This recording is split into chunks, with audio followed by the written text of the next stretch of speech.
Hello, everyone. Hello to our first attendees already who were waiting for us. And welcome to our another webinar from the series of subject webinars. And as always, when it comes to subject webinars, you cannot forget my face. Fortunately or unfortunately, it's Georgi. And today I will be so-called co-host / co-moderator of today's webinar. As you might already know, the umbrella topic for today is studying civil engineering and architecture in Germany. And as always, during the subject webinars, I'm not alone, and we have a special guest from the German university, and they will present a special program. And before we get to our guests, let me quickly tell you some details, technical details, for those who are not familiar with webinar style. So you can see the Q&A button in the bottom part of your Zoom interface. So this is the button which you can use and you should use to send in your questions actually.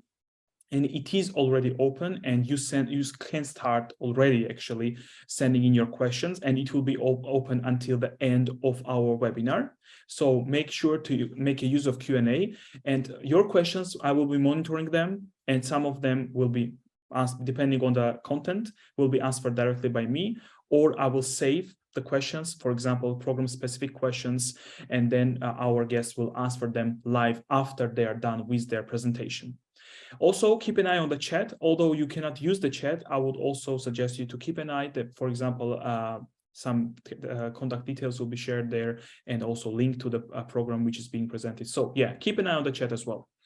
So with that being said, let me jump into my part of presentation. I will take around 10 minutes in total, and then we can start with our guests. So you can see that we have guests from Hochschule für Technik in Stuttgart, which is in South Germany. And we have Professor Dr. Belle, and she will be talking about master's program in smart city solutions.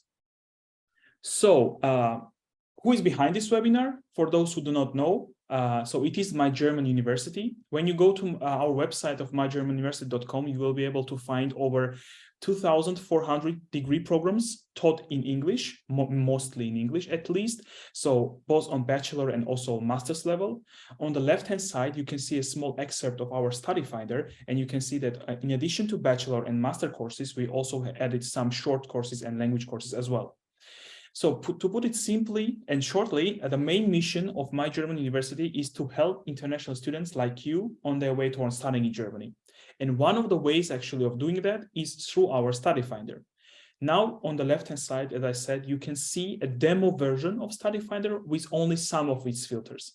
However, when you go to our website and click on Study Finder button in the top left corner, you will be able to see all of the filters that our Study Finder has. For example, you'll be able to find program not only based on bachelor or master's level or on subject or where the university is located, but you will even also be able to find programs based on for example, your TOEFL score or IELTS score, or whether the program is administered by UniAssist or it processes applications directly. So, and much more. So there are lots of filters which will make your search more efficient and effective. So I would suggest you to take a look at the study finder. The second way of helping you is writing articles. So for now, we have over 100 comprehensive articles on various topics when it comes to studying in Germany. For example, if you're interested to know what it means to write a letter of motivation for German program, how it should be done, or how to get a visa, or also how to go through UniAssist procedure, or what are the rankings of universities, domestic or international rankings.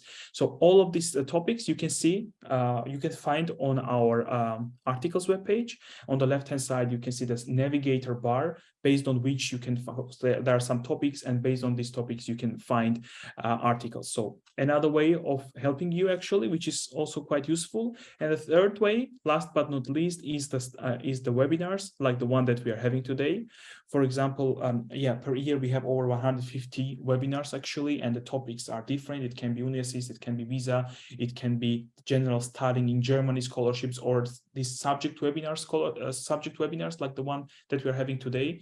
And also, of course, on different topics. It can be MBA, it can be biology, it can be philosophy, physics, business administration, engineering, etc., etc. So you can find already all planned webinars on our webinars page, and you can sign up for the webinars absolutely for free. And actually, I would also suggest you to create an account on MyGermanUniversity.com, which is also, of course, for free. And you will be able, just by doing that, to unlock all the options that our website is able to offer you. Regarding our team, we are based in Hamburg, but most of us are not in Hamburg, actually. So we are all over Germany and also all over the world. We have our colleagues who are based in China, for example, in Peru or Ukraine even. So, and we are counseling in different languages. You can see a list of the languages below. It ranges from English even to Georgian. All right, so some things, general things about studying in Germany. So if you are, there's some of you who are also into German taught study programs and want to find out what's going on there. So I would also suggest you to check out Hochschulkompass, which might be useful for those who are interested in German taught study programs. But if you are more into English taught study programs, that for sure, MyGermanUniversity in our study finder should be your stop. There will be find more programs which are taught in English, which are related into civil engineering and architecture disciplines.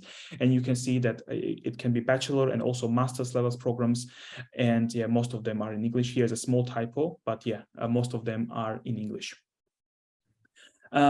For the newbies who do not know what to expect when it comes to studying civil engineering or architecture in Germany, I would also suggest to check out our subject pages. And on the subject pages, we have some general information of, for example, what you should expect when it comes to universities who offer this kind of programs. For example, what are the rankings of universities? What are the tuition fees ranges that you should expect if you want to study these disciplines in Germany, or the requirements, application, admission, or language requirements. So this would be this is a nice first step for creating a bigger picture of how it looks like to study this or that subject in Germany.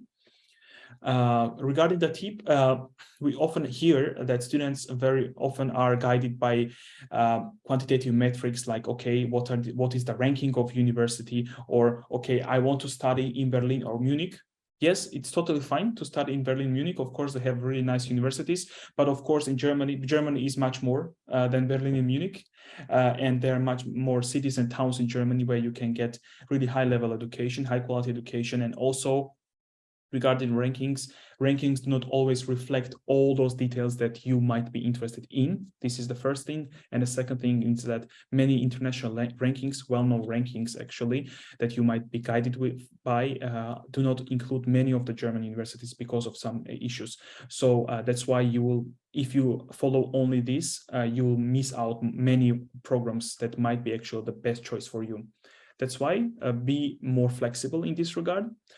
Also, what I would like you to know from my presentation, one of the takeaways is that there are two types of universities to know about right now for you. So the first type is called Universität in German, Universität type of university. And in our study finder, you can, for example, search for programs in civil engineering and architecture, which are offered by this type of university exactly. And the second type of university is called University of Applied Sciences in English. In German, there can be some different names. You can see some of them also on the slide. And again, on Study Finder, you can control for names for the programs offered by these types of universities. And so the logical question comes up that I'm more than sure in your countries, you do not have this distinction. Maybe you have just a university. And now you might ask me, Georgi, what are you talking about? Should I be worried about it? What is really the difference? I would say, not worry about it. The main thing, the main takeaway for now is that when it comes to Universität type of university, usually and generally, the focus is more on research and theory, while when it comes to University of Applied Sciences, again, generally, the focus is more on application and practice. This is the key difference that I would like you to know right now. But if you are interested even in more differences, even in historical reasoning of this division, I would say, you can drop me an email and I will try my best to explain you as comprehensively and at the same time concisely as possible. And I will finish with this slide. Again, when you are searching for the program, as I said, in order to not to miss out the best opportunities for you, best in terms of your interest, that fit your interest and background the best, play with the filters, as I said, and also play a bit with the words while you are searching for the program. So don't be really strict in this regard. then you'll make sure that you are aware of all the opportunities that Germany can offer you when it comes to this or that discipline. All right, so we are done with the boring part. And now we are moving to the most interesting part. So we are moving to Stuttgart, to Hochschule für Technik Stuttgart, University of Applied Sciences. So this is the type of university that I talked about. And it is Professor Dr. Belle, who will be talking about, as I said, master's program in smart city solutions. And you can see, and also, as I mentioned, Stuttgart is located in quite south of Germany. All right, so I will stop sharing my screen and hand it over to our guests. Oops. Okay, thank you, Georgie. I'm trying to share the screen. Just a second. Yes. Okay. Share. Okay, is everybody seeing my screen? Yes. Perfect. Okay, so we jump right into the topic. So everybody's here because you like to make your own smart city. This is a computer game of how we know computer games like SimCity. This is Shift City from 2005. Fairly easy. You pick a type of land use, invest money, and your city grows. But there's a lot of things that you can do wrong. A lot of things are already not going well globally. So we have climate change. This is a picture. We're staying in Germany of the city of Dresden in 2018 during a big drought where you can see record low of the river. It remained like this for the remaining, for the following year.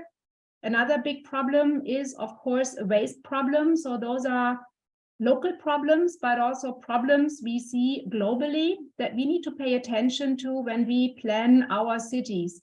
Another issue is to use digitalization, of course, to plan socially inclusive neighborhoods, people with special needs, also elderly, children, migrants with special language needs. The tools that we have at our disposition are digitalization, urban data. So how to work with urban data purposefully is one big project here. As an example, the urban cockpit of the German city of Bad Hersfeld. We here are at the Faculty of Architecture and Design, so maps and space are very important to us. And then lastly, how to decide between a high-tech or a low-tech approach. So this is what we do here at the study program. My name, Georgia already introduced me, is Belle. I'm a professor of smart city solutions since now about 2 years. Before that, I was a engineering consultant with the company Dresden Sommer. I have a mixed background, mixing academia with practice. So I spent the last 4 years in Stuttgart. Before that, I was 16 years in Asia, moving between various Chinese cities, last Shanghai, before that Tianjin and Beijing, and Singapore with stints in Zurich. And I've also worked as an architect for German and French practices in China and Germany. My background is in architecture design, and I have a PhD in geographical studies. So with me here is Gabriel. Yeah, well, thank you very much. Well, I'm here working with IRIS, and I'm the academic assistant of the Smart City Solutions program. And well, I am relatively fresh out of university compared to IRIS. I've been working for the past 2 years in implementation of smart city projects in Europe, in Fraunhofer Institute. I have a specialization on urban planning, but I am also as a base an architect, and I've been working mainly in Latin America in different engineering, architecture, and real estate development offices. Okay, so Gabriel is the first point of contact here at the Smart City Solutions office, and he knows all the pains, trials, and tribulations of getting a German visa coming to Germany. So he's the perfect contact, complementing what MyGermanUniversity is offering, what we just heard from Giorgio. So who are our students who studies in our Master of Smart City Solutions? It's usually professionals in the field of architecture, it's urban designers, urban planners, infrastructure engineering professionals, also construction engineers, real estate professionals, persons with a consulting background and real estate and planning, public administrators, and many more. So do contact us for knowing whether your specialization fits. We've prepared a couple of topics for today. First, I would like to go through with you why one should study Smart City, about our teaching approach, looking at testimonials, and touch about our credentials, our accreditation, and then I will hand over to Gabriel, who will go into detail about admission requirements, the application process, scholarships, accommodation in Stuttgart, and on the last slide, you'll find our contact and social media. So what are core competences in Smart City Solutions and why should you study?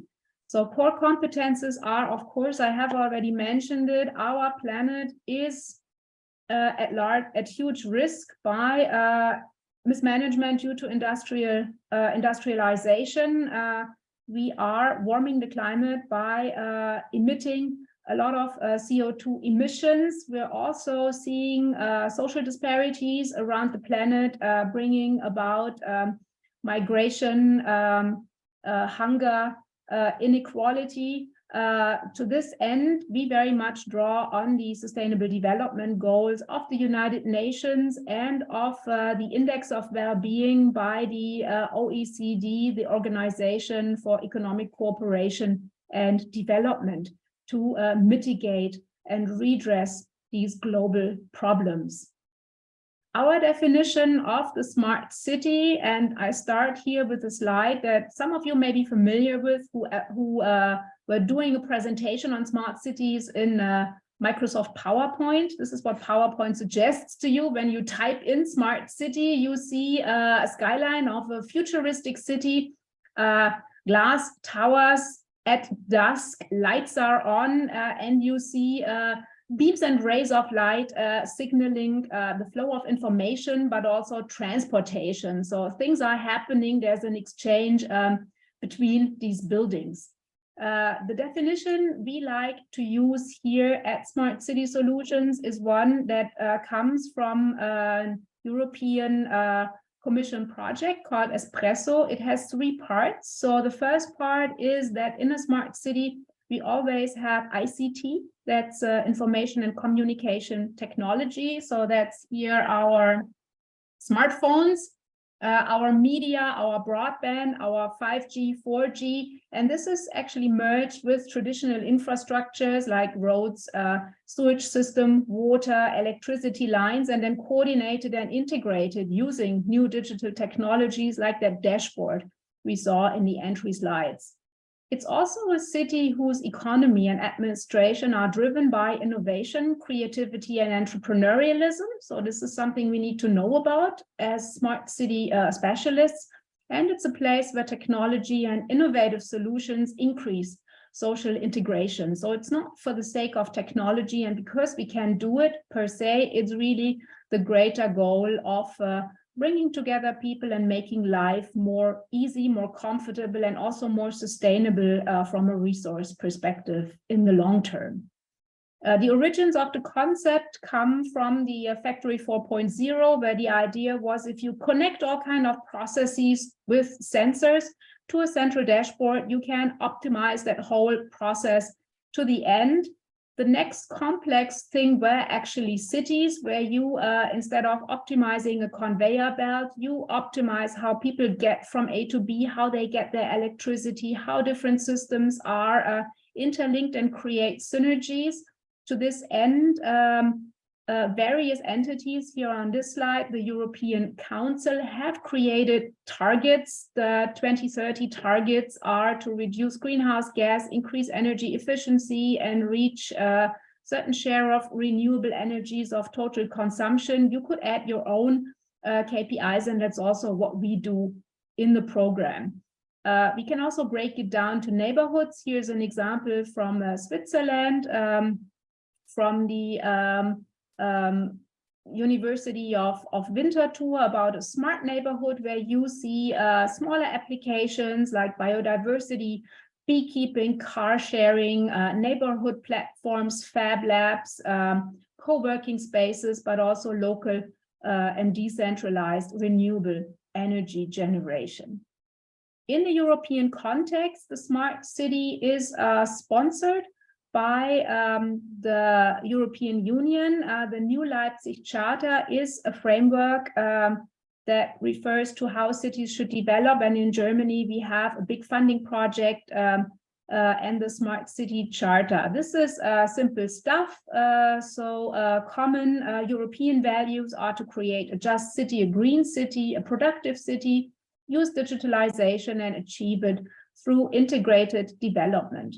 Now, here at HFT Stuttgart, we are an international degree. So we are also aware and we like to look at case studies around the world to bring the best to this degree where we study with international students who then disperse around the world and take their learnings to different countries. So an important project we are watching, of course, is the Arab Smart City. Here, the line NEOM. We are aware of other smart cities in Algeria, Morocco, and Egypt.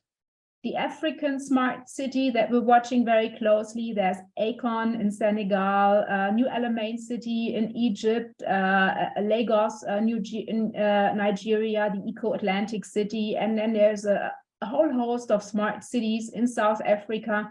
Then, of course, the Indian Smart City with Narendra Modi's 100 Smart City initiatives. And there's also the Asian Smart City, very much what we see in Korea and Vietnam, very corporate, driven by big corporations, and Indonesia as a very populous country of Asia is also an important player. So here's a lot of reasons why to study smart city solutions. Our master is a further education master. So we request our students to have 1 year of on-job experience after their first degree, usually after their bachelor. So when they study our project, it helps them to really make an impact by building on what you would already know, broaden your knowledge about cities to add new sectors, learn to conceptualize low and high-tech solutions for cities, contribute to climate change mitigation and adaptation, build inclusive and entrepreneurial societies, and operate on an international level. We will get you ready for new tasks like the European Union Smart Cities realm, to work in municipalities and regions, architecture offices, planning offices, research institutes, providers of technologies and services, real estate firms, utility companies, energy and mobility companies. And those are examples of where our alumni of the recent 5 years have found jobs so far. So our teaching approach here at Hochschule für Technik in Stuttgart is really to combine practical training with teaching. We do a lot of teaching by practitioners. We have more than 35 lecturers who teach in their spare time, who have a day job in the industry, and they may not be the best people in with regards to pedagogy, to really the science of teaching.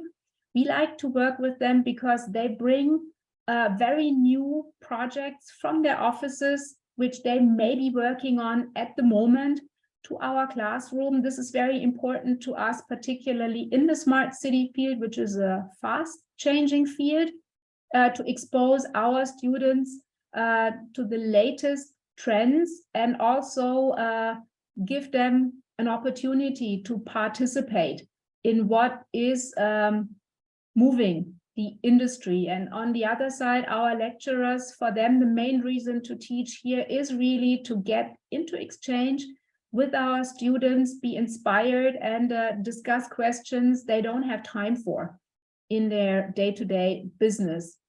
A main teaching approach of us is to teach with a case study project. It's a real-life project. We will look at several slides later.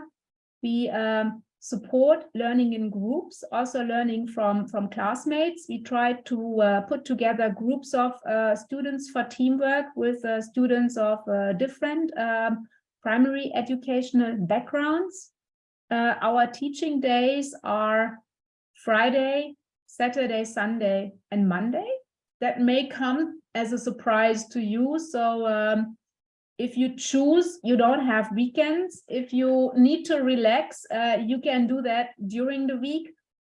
A lot of our students opt for a student job or a part-time job, and that's why they need at least 2 days per week to be in the offices with more flexibility. We very much foster exposure of our students to our network, and we also teach a lot through field trips. So what does this look like?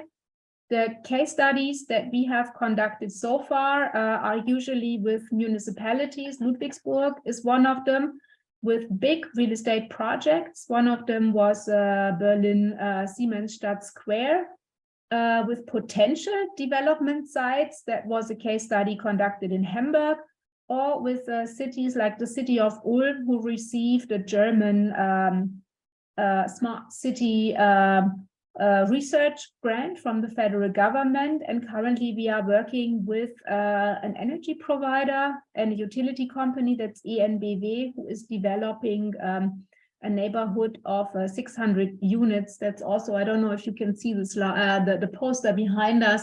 That's the site that's behind us. And 2023, 24, and the following years, we already have the next amazing cities coming up, but we're not telling yet.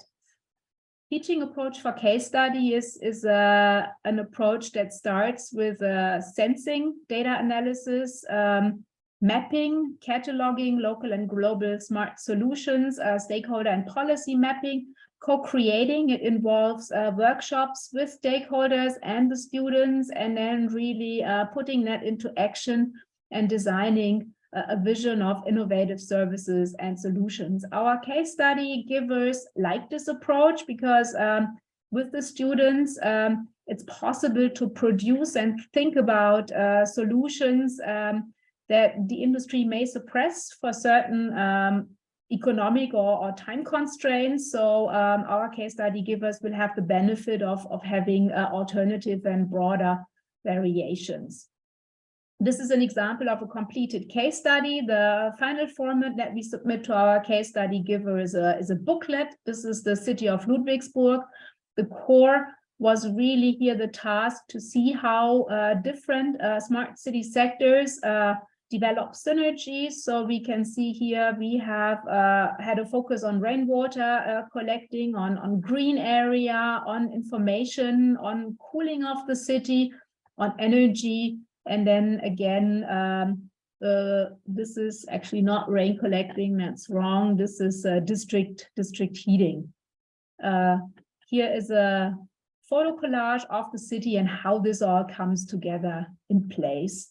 Last year, we were working with the city of Ulm. So here's some slides of our kickoff date when we were visiting their LoRa park. LoRa means low range, low power wireless network. Here with it's us with city officials.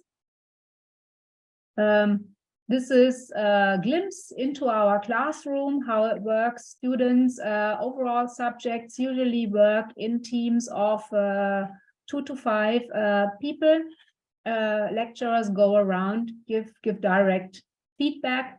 This is also from the Ludwigsburg case study, one of these stakeholder workshops where students have prepared material and work with stakeholders from the actual case study.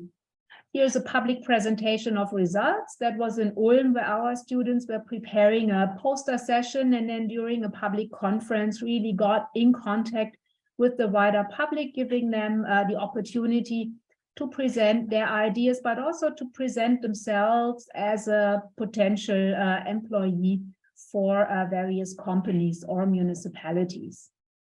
A word on our curriculum. So our curriculum contains 8 different subject matters. The first one is the basics of smart solutions. Here we talk about global challenges, about sustainable macroeconomics, societal developments and trends, and then also smart city parameters and how to measure the performance of a smart city. The second module touches on smart urbanism. So we have smart city and the smart region. This is a module with a lot of field trips. We have urban development principles, like what do real estate investors do? We have smart social infrastructure and accommodation. We have town planning and land policy. The third module is smart building.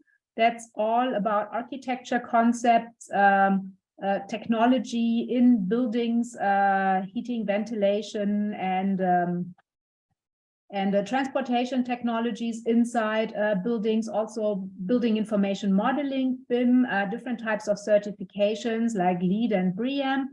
And the fourth module is information modeling. So that's everything you need to know when you want to design a digital twin. You need to know about data, you need to know about GIS, you need to know about city information models, but also about the techniques of how to put together digital platforms and design services with a business model. Then module 5 is about energy and mobility, module 6 about resources and resilience, module 7 about smart sustainable finance, and then the last module about governance, citizens and management. And then here at the core, you can see the case study that I've just introduced, where all of these topics feed into. This is spread over the duration of 3 semesters. If you opt for a full-time study, so you can see it's 4 modules and then the case study underlying it. So the case study, usually the same area will be worked on over the duration of 2 semesters. And then these 2 semesters prepare you to pick a topic and really drill down deep in your master thesis. So the master thesis is accompanied by academic writing, master thesis proposal writing, thesis research, master thesis project, and abstract and master thesis presentation. This program is also offered on a part-time basis. Then you would come in the first year, Friday, Saturday, and Sunday. In the second year, Saturday, Sunday, and Monday. And then during master thesis, in any case, full-time or part-time, you are flexible to do it with a company, do it here at HFT, do it with a research institute. This is your initiative to find your master thesis supporter. We will, of course, expose you over these learning units to more than 35 lecturers and 6 professors here from HFT who you could approach to really supervise you. For those of you who want to really go into leadership, we have cooperation with the Liverpool John Moores University, where you can opt for the dual degree and earn an MBA. This is an additional 3rd semester before master thesis, and that also comes at additional costs depending on LJMU's charging. Okay, we have a host of lecturers. I already mentioned it. I'm going to show you the slides here. I believe MyGermanUniversity will share the slides afterwards, so you could look into detail.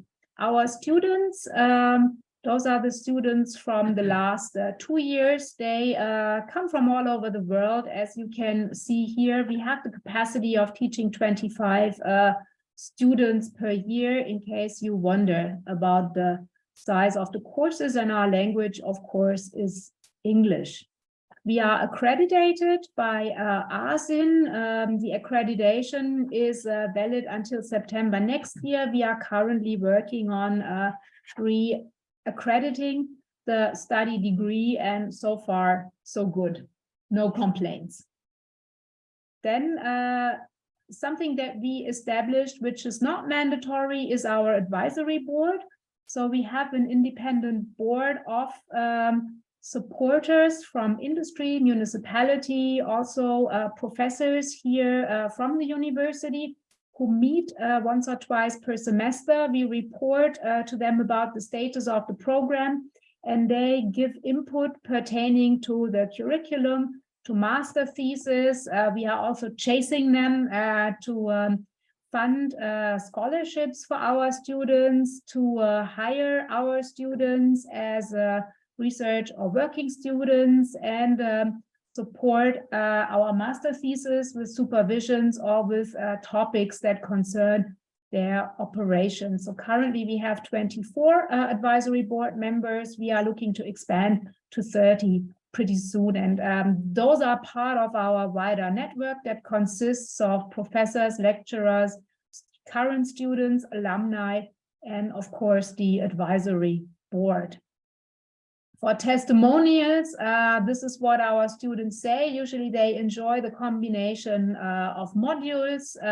Some students also come and study because they have questions in their current job, and they are looking to solve very specific problems. Here is Danesh from Sri Lanka in the middle. He's an urban planner looking at socially inclusive communities, social capital. So he wrote his master thesis on that topic and is now working at 𝘱𝘢𝘪𝘯𝘨, which is a research institute here in Stuttgart, and found what he needed here in the degree. Then we have Maroon, who's a BIM expert and an architect, who's now working as in an architecture office as a BIM manager and design support. So he very much enjoyed all the different aspects the program was exposing him to, from energy to global urban challenges, all the way to governance and lean management. Okay, and with this, I hand over to Gabriel. All right, thank you very much. Okay, so I'm going to go relatively quick because now it's just the most, let's say, dry, boring aspects of this talk. So first about the admission requirements. So we have one batch per year, which means that we are starting every year in September. That means that our registrations, the admissions for the program are happening in May and they are happening in July. If you are not a European Union resident, then you will be applying, let's say, maximum of the 15th of May. And if you are a European Union resident, you can apply until the 15th of July. So this difference is because you need a time to ask for a visa and to ask for accommodation and to sort out your livelihood here in Germany. So the most important thing that you have to provide us is, well, your bachelor's degree or equivalent. I know that in many countries like Latin America and Africa, we have something like licenciates, which are a little bit between bachelors and masters. These are also okay. So basically everything that that entitles you to access to a master's degree. So as we said previously, this is for architects, but it is also for engineers, urban planners, business administrations, experts in energy, basically all this kind of like big fan of disciplines and theories and fields that have to do with planning, smart city production, design, research, etc. Yeah, if you have any questions regarding whether your program is relevant for our masters, just hit me up with a question or send me an email, and I'm really glad to reply. And some people may arrive with, let's say, less credit points that they actually need for the program. This is not bad. If you happen to have less than 180 credits, 210 yes. Credit points, it's not a problem. You can do extra courses here at the university, so you can earn these credits and over this period of the semester. Yeah, your minimum should be 180 European credit transfer system points. If you need another 30, you can do a pre-semester. This is of no extra cost to you. Bear the cost for the student facility, that's about 210 euros. So we're very happy to facilitate that. Correct. And yeah, as I said, then okay, the second thing that we have to talk about is, well, academic grades. Obviously, We are expecting people to come here. You don't have to come here with a perfect score, but we do expect at least some engagement from your side in academic life. As we told, the program is in English, which means that we are accepting either a TOEFL or an IELTS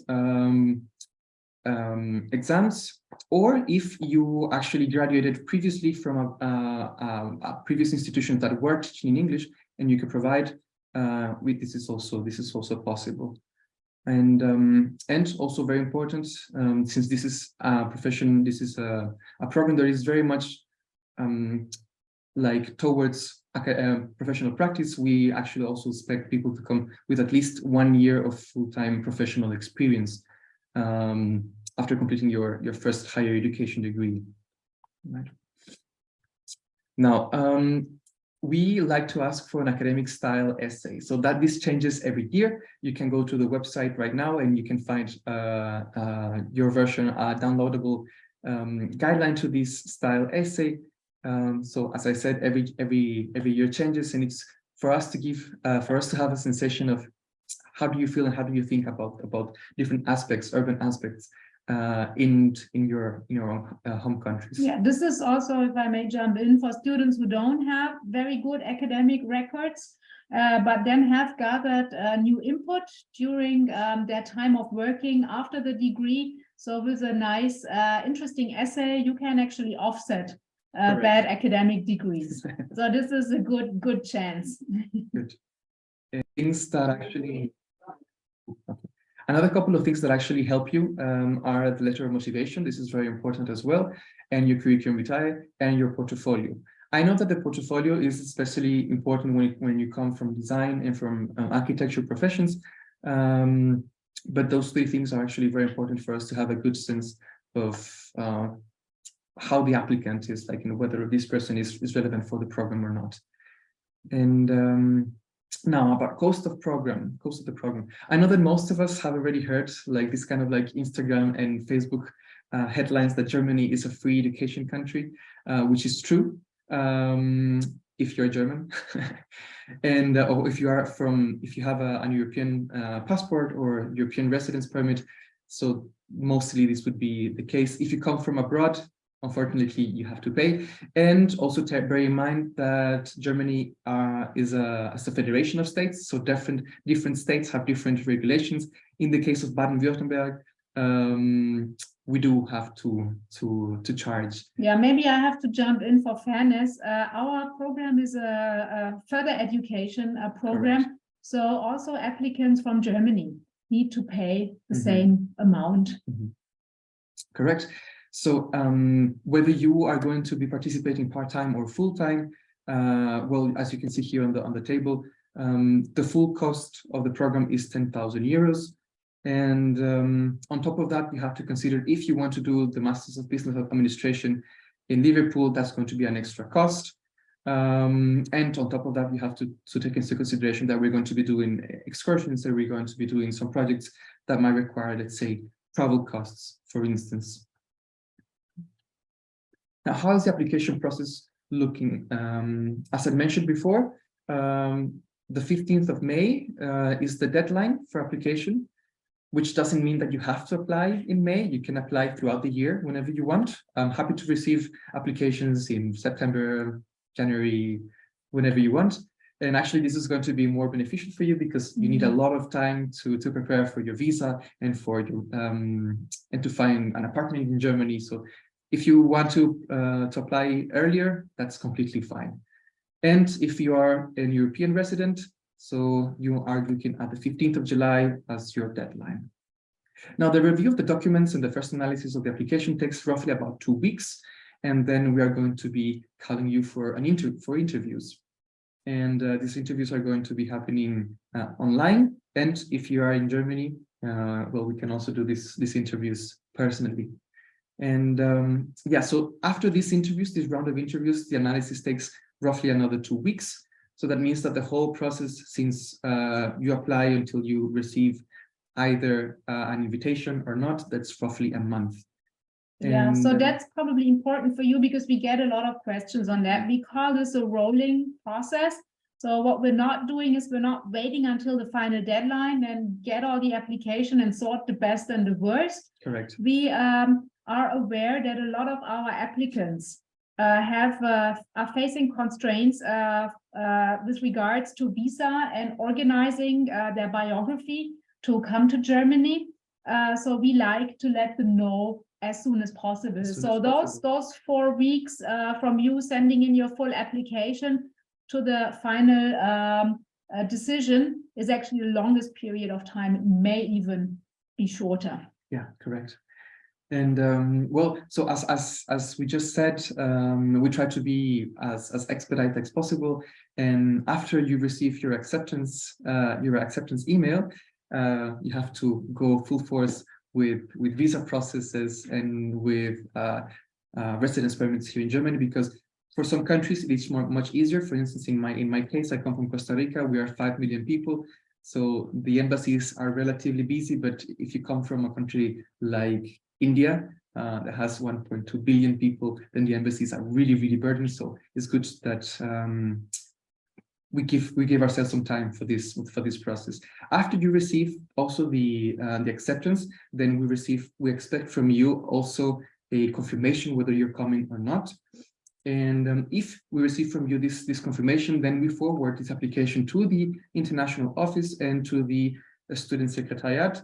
And basically, these 2 offices from the university are then going to be in charge of welcome you to the university and helping you with getting your HFT email and your registration, etc., etc.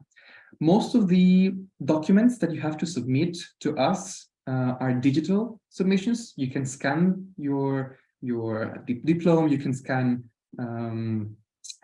your proof of English, for instance, and most of these documents are going to be handed physically, printed forms at the student registration when you arrive to Germany. And so that's something that you have to take in mind. Yeah, so maybe something very important is that when your application is forwarded to the international office, the first installment of the tuition is due, and this is a requirement for you to actually go to the German embassy. So you will have to provide proof of payment, and that is a procedure that can take like 3 to 5 weeks. So keep that in mind. And you would go to the embassy as well with a letter of us mentioning that you are accepted to the university, and that's also a very important backup. I was just about to say something important, but I missed it. So let's get to the next point, is the first online seminars. We're going to be giving very briefings along with the rest of the accepted group as to what can you expect here in Germany when it comes to, let's say, finding scholarships, for instance. So we have a limited number of scholarships, and I know that for a lot of people that come from abroad, this is very important. But most of these scholarships that we have right now are based on your performance in Germany. So you will not be able to come here on the first semester with a scholarship, but after you come here and then you demonstrate some academic performance, then you can receive, in this case, we have 2 scholarships, which is either the Deutschland-Stipendium or Germany scholarship, which is roughly 300 euros per month, which is a really good help, especially if you are also working part-time. And after that, we also have the scholarships from the University Foundation. They're also going to be very important. Based on that, we can also give you a lot of links and recommendations to a bunch of institutions that are also private institutions and public institutions that give scholarships, but that's going to be mostly on your own accord. Yes, so sorry, I just mentioned this preview in the past. On these briefings, we're also going to be talking about accommodation. This is very important. You have no idea how many students come here and still they don't know where they are going to live. This is something that is so very stressful for a lot of people. And basically, we have 3 ways in which you can be housed here in Germany.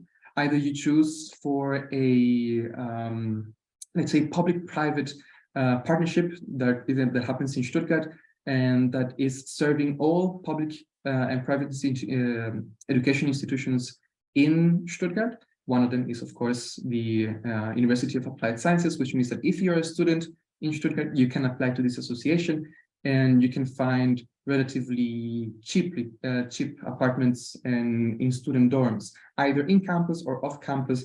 But this is usually the best chance to have, let's say, a low livelihood, so to speak.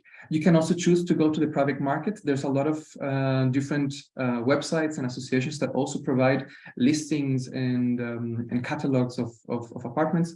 The problem with these ones is that they're a little bit more expensive, of course, and they're less regulated, which means that you can find ads that might be a little bit misleading, for instance, which is not the case for 𝘱𝘢𝘪𝘥𝘷𝘦𝘳𝘴𝘪𝘀.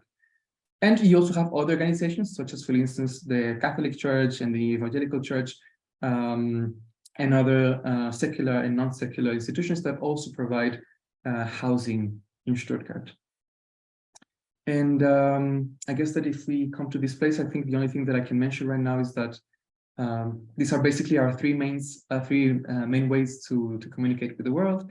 This is our HFT Masters Smart City Solutions website. It contains all of this information as well, and very much at the bottom you have my email and as I said previously, I would be happy to be replying to all your questions. We also have a LinkedIn page, so don't be shy, just go and add us and chat with us as well in the LinkedIn.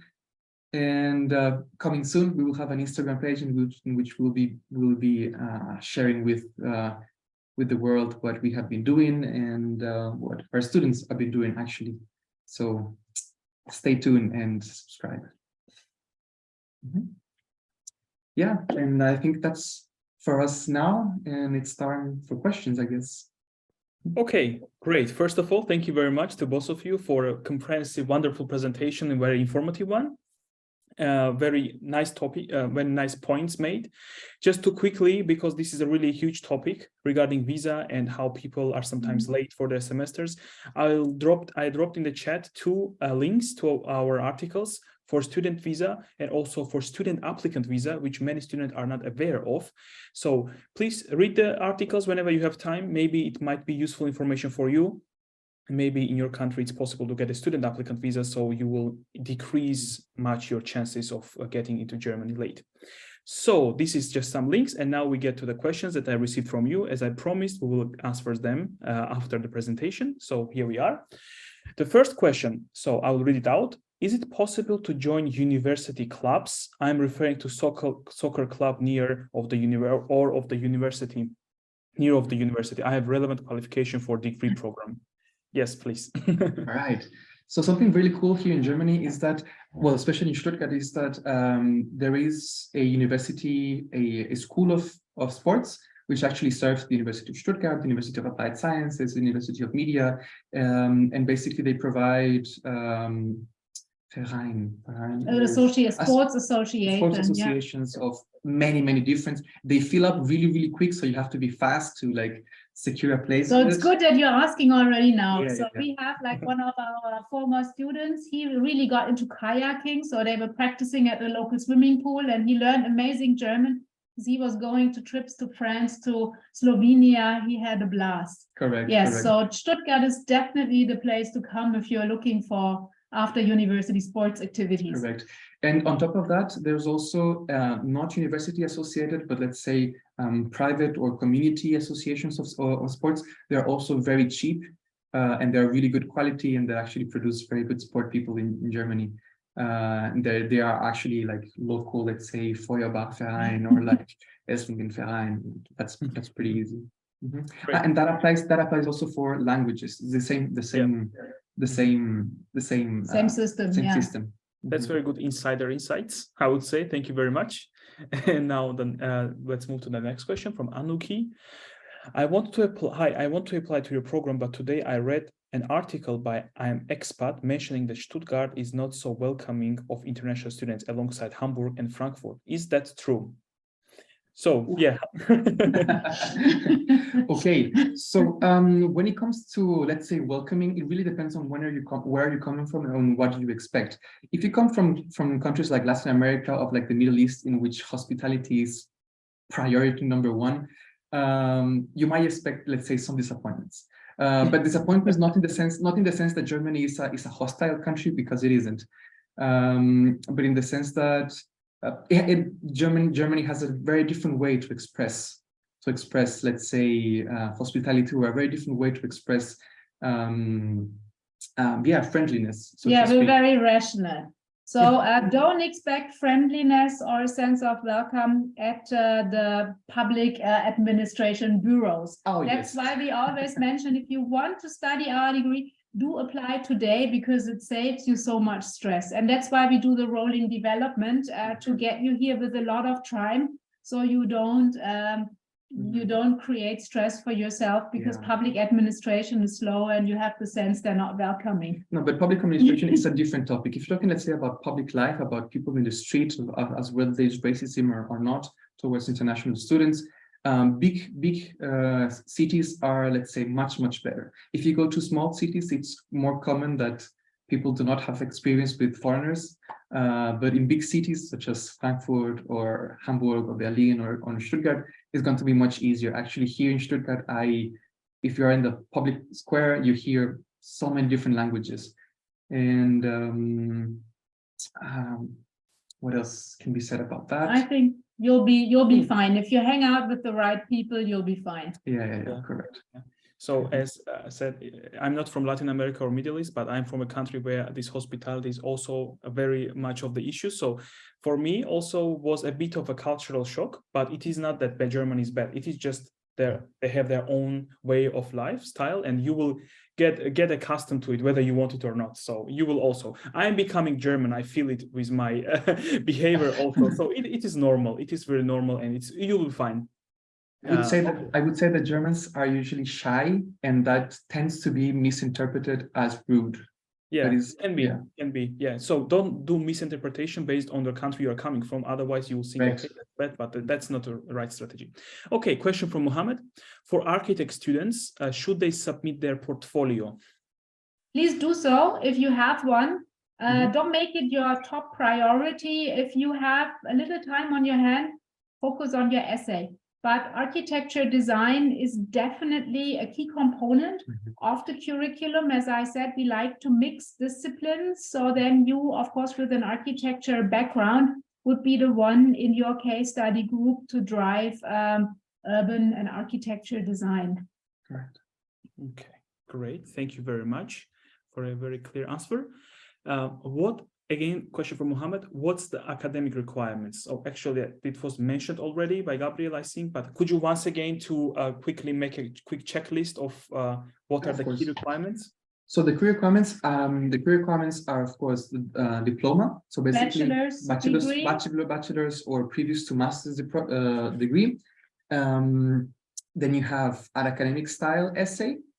You have the letter of motivation, the curriculum vitae, portfolio, as we just mentioned, at least 1 year of professional experience, and demonstration of English knowledge. Yeah, and for academic requirements, ideally you have 210 points of the European transfer credit system. So you need to check how much that is. You can check online, or you can send Gabriel your documents. He will check for you. If you have 180 European transfer system points or equivalent, that means you will have to do a pre-semester. So you will have to plan 2 years for full-time studies, and that pre-semester will be in our sister course, that's International Project Management, which you can also look up at HFT's website. Okay, great, thanks a lot. The next question. So, hi, I'm already working at one of the construction companies. I'm wondering, is it possible to make degree faster, and can our projects developed during the program be used by us in real life? Oh, that's the question for me, I guess. So if you're working in one of the construction companies, can you speed up the degree? Simple answer is no, because our full-time degree is already quite packed. Can you use the projects developed in real life? Depends on you. If you're smart, if you identify synergies correctly and you come with the topic, I'm in my courses always open to student input. I'm always very quick to readjust. Of course, I have to evaluate if it's reasonable, but we are actually, like, one of my key teaching philosophies in this further education masters is to push students to really develop their portfolio of services and delivery scope that they can then use in the industry. So my situation that I always tell students is an HR recruiter at a company is asking you, what can you do for our company? Who are your clients?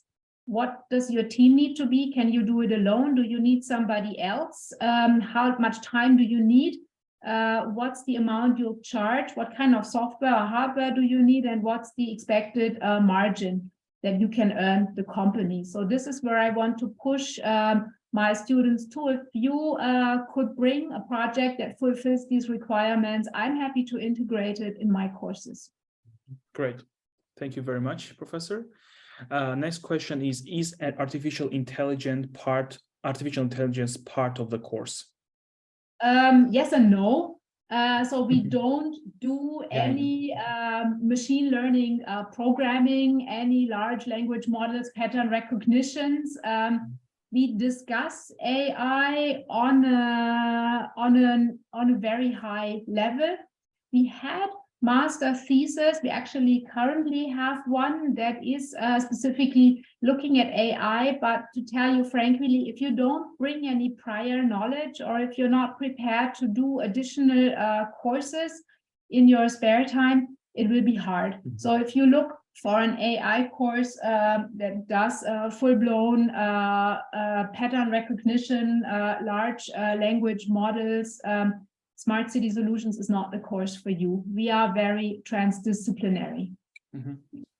Okay, great, thanks.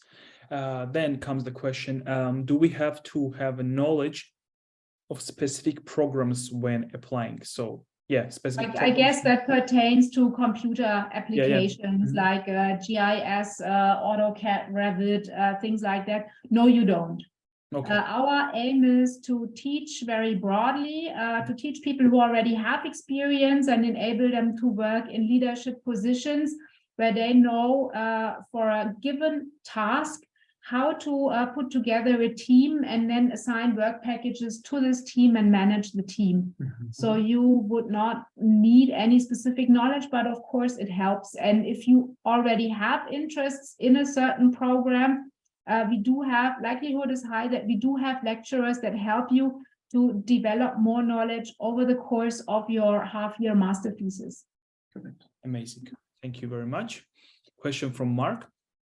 Is there an age limit for admission and free tuition, possibly scholarship? Yeah, some parts were addressed, but once again, first answer is our age scope of past and present students is aging from age 23. That's someone who finished very fast and did the minimum of 1 year after first degree of professional work. The oldest applicant we had is 62. So we support lifelong learning, and we also believe that it makes the experience for the entire cohort much richer. Great. So if you are 65, I think you will still be able to apply. So if you're 100, whatever is your age, Mark. You're 100, we welcome you. Yes, we do not discriminate according to age. No. Great, thank you. And yeah, as was mentioned, Mark, tuition in this case is not free. And yes, there's tuition, unfortunately, is not free. So one of the requirements for you to get admitted to the program is to pay the first down payment and also sign a contract with us that you are prepared to pay all the further installments. And then whether you are lucky or just gifted enough to pick up a scholarship, that depends on you. But even our scholarships would not cover the whole tuition. Yeah. And yeah, regarding scholarships, as it was mentioned already, some Deutschlandstipendium, etc. For example, the DAD stipendium might be a good option for you. For example, me as a non-EU student, I also came to do my master's and I won a DAD scholarship for masters for all academic disciplines. So you can see based on your country which scholarships are available for you. I put in the link in the chat for some scholarship options, there can be some other promotion of talent organizations, so-called, for example, 𝘗𝘢𝘪𝘥𝘷𝘦𝘳𝘴𝘪𝘱, Heinrich-Böll Stiftung. You will see there are some options with which you will be able to cover. So check the maybe for 𝘗𝘪𝘵 scholarship, if I might pick up on that one, because that's an important one. We currently have 2 students or 2 prospectus applicants trying for the 𝘗𝘪𝘵 scholarship. They already got in touch with me 9 months prior, because they did an interview with me. They tried to find out if the program matches. They got a confirmation letter from me that they're admitted to the program, and then they applied at 𝘗𝘪𝘵. I'm also happy to give assistance with your application to make this application stronger. I have twice received the 𝘗𝘪𝘵 scholarship in my time, so I know what committees are looking at. I'm very happy to help with that. And also for the architects among yourselves, we do have the 30 required credit points in architectural design courses, so we can plausibly demonstrate that, because this is a requirement for architects applying for 𝘗𝘪𝘵 scholarships. Great, that's really kind of you with helping that for the applicants. That's really great. Thank you. Actually, from the name of international students. Okay, next question is: do we have any short hints or for CV, or any specific requirements for CV and motivation letter that you are asking for specifically? I have reviewed a lot of CVs and motivation letters. So what I'm looking for is how tidily is it done, how many typos. So if you just for CV, if you download a template for CV and stick to that one, that's good enough. For motivation letter, it's an academic essay. Usually don't overrun the words. It's quite short. It's only 1.5 to 2 pages. Here, I would like to read about your expectations and also about how you view usually your hometown and what's going on there. So don't be too stressed out. It's actually for me also to check written English, to check your way of thinking. Great, that's really great. Also, if you want to what we do with application letters, maybe if I may add one more, we do a plagiarism scan. So we will find out if you only copy paste. That won't be an exclusion criteria, but just to tell you that we take our duty here as an education facility very strictly, and that already starts with the application process. So as soon as you get in contact with us, you will get the full treatment. Okay, great. Yeah. So these are some suggestions that I also write in the articles that I also put in the chat. So some general, because I've also done lots of letter of motivations in Germany for 𝘗𝘪𝘵, for universities, etc. So you can find them out in the chat as well. I think this question was addressed to a certain extent, but still, if you apply earlier, do you hear back from the program earlier, or are applications reviewed once the deadline is over? Yeah, you addressed this question, but once again. Yeah, correct. If you apply in December, you might have already an acceptance by January. That's great. Yeah, that's really good for visa. You don't have to wait. Yeah, this is simply because you need to plan your life. We're fully aware of that. Yeah. I like it a lot. So that's really cool. Muhammad asks, can we apply without IELTS, and after acceptance, can we submit IELTS later? Yes.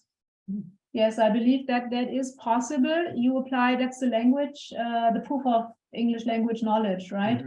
Yes, so you can apply without the IELTS, because we're also aware that it's costly. So for a lot of you, that's a cost factor. So you probably would want to know beforehand if you're admitted to the program before you actually shoulder that cost.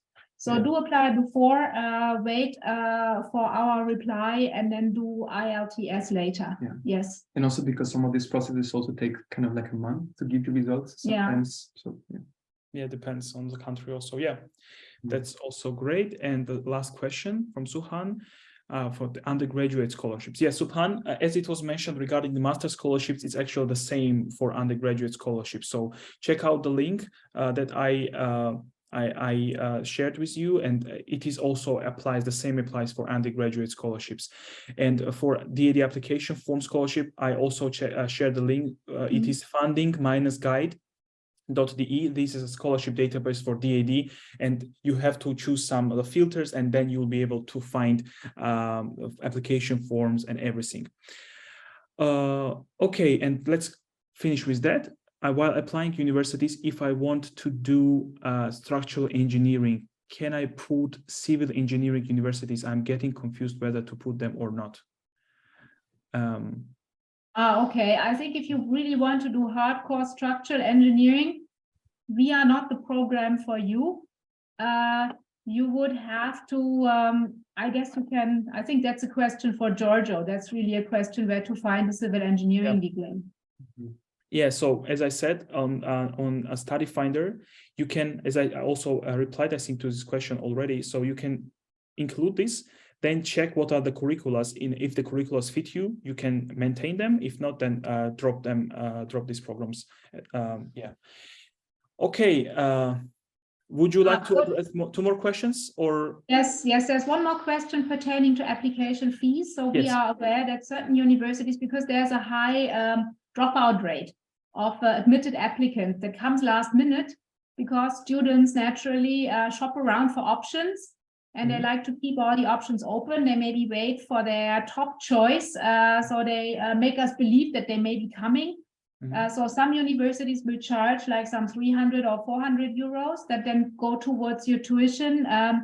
We are a public university. Our billing system is quite complicated. We do not levy any fee at the moment, but this may change as we do experience these dropout rates. And it's quite annoying for us, because then we could have filled the course, but then in the end we do not, because we're keeping the spaces. Right now, there is no application fee. So apply right now until there's an application fee. Yeah, apply right now. Yeah. Okay. And yeah, let's take this question as well. And that's it, a really short one. If the IELTS certificate is older than 2 years, will you accept it? Oh. Well, technically, I think most of the IELTS and TOEFL tests, they state clearly on the it is 2 years. On the result, it is 2 years. We would have to go back to the International Student Office, because I cannot say if this has an effect on visa application. Yeah. Yeah. Yeah, basically from my experience, as long as a program accepts you and it's fine, then embassy will not create any problems in this regard.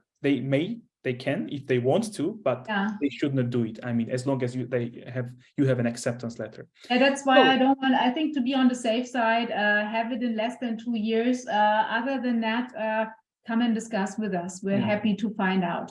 And if it's going to not be valid anymore in March, then apply before March. Yeah, that's also good advice. Okay, great. So I would like to thank you for your great presentation and for answering all questions so clearly and concisely. That was great. And also thanks for attendees for your interest, for sending in your questions. Of course, that made my webinar even more interesting.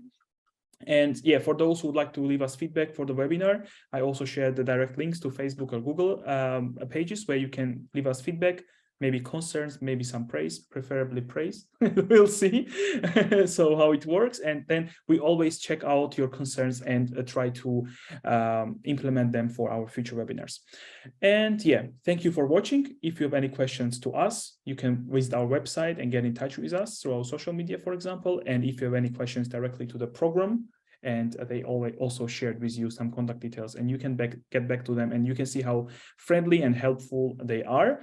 So with that, I would like to wish you all a very good evening, or very good morning or afternoon, depending on where students are joining us from. And yeah, take care. Okay, bye-bye. Thank you everybody for attending. Thank you, Giorgio, and thank you, MyGermanUniversity, for hosting us. And welcome everybody to Stuttgart. Hope to see you soon. Sure. Yeah. Bye-bye. Bye. Bye.